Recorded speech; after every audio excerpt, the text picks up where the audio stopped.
With a net worth estimated north of $100 billion, Bill Gates is taking time out for a look back at a most uncommon life. He's talking with Lee Cowan.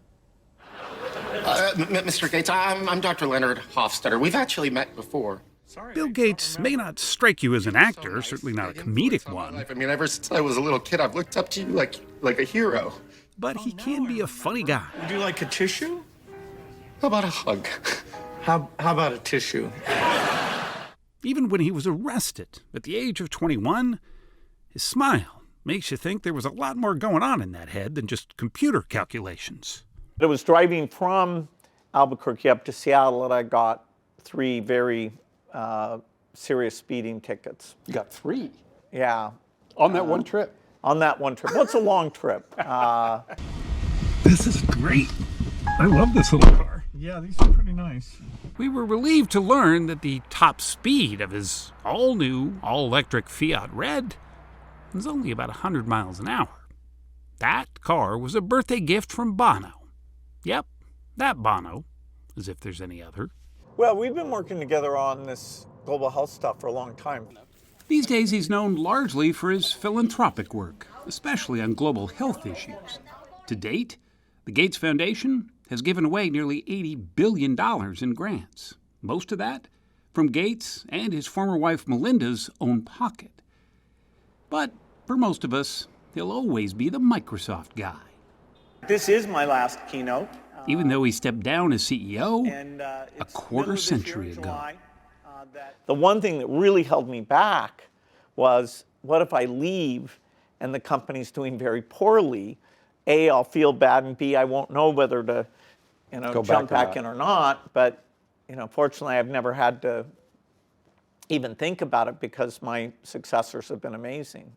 He was the boy wonder, the Harvard dropout who became a billionaire in his 30s by focusing not on building computers, but selling the software that ran them. Please welcome Bill Gates and the Bill Gates Dancers!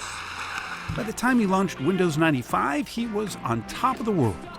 He had every right to be dancing to the Rolling Stones and yucking it up with the likes of Jay Leno. Well, Windows 95 is so easy, even a talk show host can figure it out. But on this day, as he drove us to his favorite drive-in, Burgermaster, a Seattle institution, Hey, how's it going? great. All right, what can we get started for you? Gates seemed less like one of the world's richest men. For here to go. What do you think? For here to be on a tray on the window. Yeah, we'll do the tray on the window. I got it. And more like the kid who just used to come here with his dad. Decades before he'd be calling sports heroes, rock stars, and world dignitaries his friends. My social skills were very slow to develop. So except for a few boys similar to me, I didn't have that many friends. He's not saying that for sympathy, he's just being analytical. It's the way his mind works, and it's the way the first of his 3-part autobiography is written. Here is the setup, the source code that almost certainly was going to lead to some pretty amazing impact. Bill Gates knew he was different. So did his parents, so did his teachers. Had he been growing up today, he says he likely would have been diagnosed as autistic. Well, when I'm concentrating, I'll actually sometimes start rocking, which bothers people without my even, sort of being aware of it. So I haven't even outgrown that type of behavior.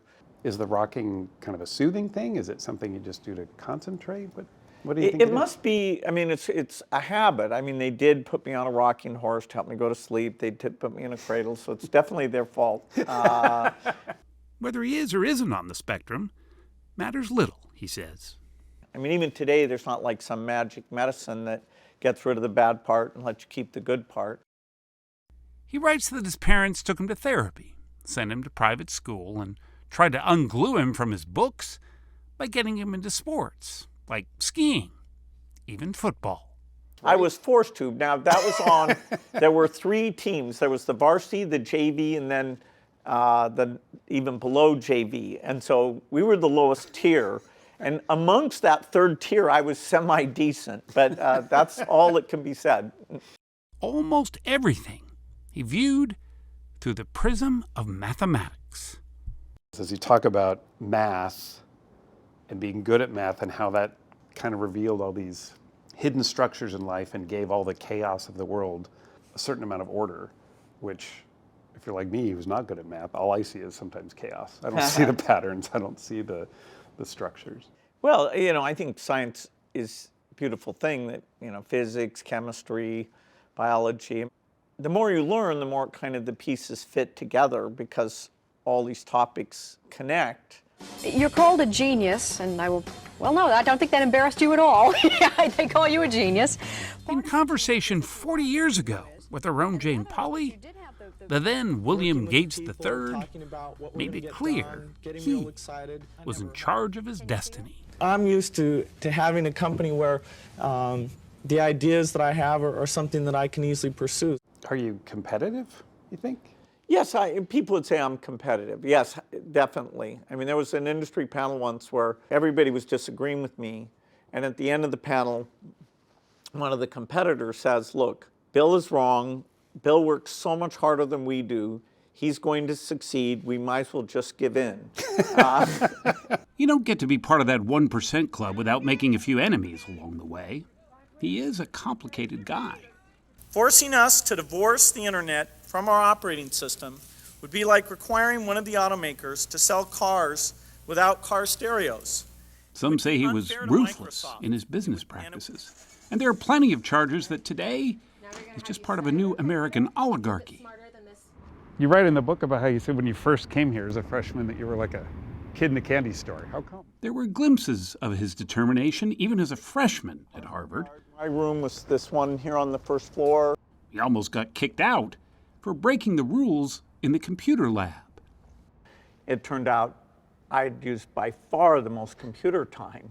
And so they were like, well, what are you doing? You know, you're an undergraduate. What the heck? Great to see you. Yeah, it's impressive you're here. His computer science professor, Harry Lewis, remembers him well. Years ago, he dug out the original code that Gates started writing over Christmas break in 1974. This was a work of beauty. Those pages of basic interpreter code became the Bible of the software revolution.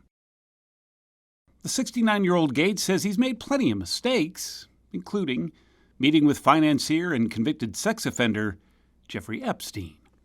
Although the tabloids had a field day with his divorce, he now says that was one of his life's biggest regrets. You know, when I was a student, you know, I was just trying to learn a lot. I was very curious. But for every critic, how do you decide what to work on as somebody who's gone through many stages of their career? there are just as many, like these students at Harvard, who speak of Bill Gates in the same breath as Thomas Edison. Hey, you finished yours. You did well. That was good. I almost finished mine. And I got a double. That's good. Like his burger, sometimes Bill Gates has bitten off more than he can chew in his life. Maybe it was a way to challenge himself, even in the face of those who still want to challenge him. I've been unbelievably lucky and led a very interesting life. It's not stopping.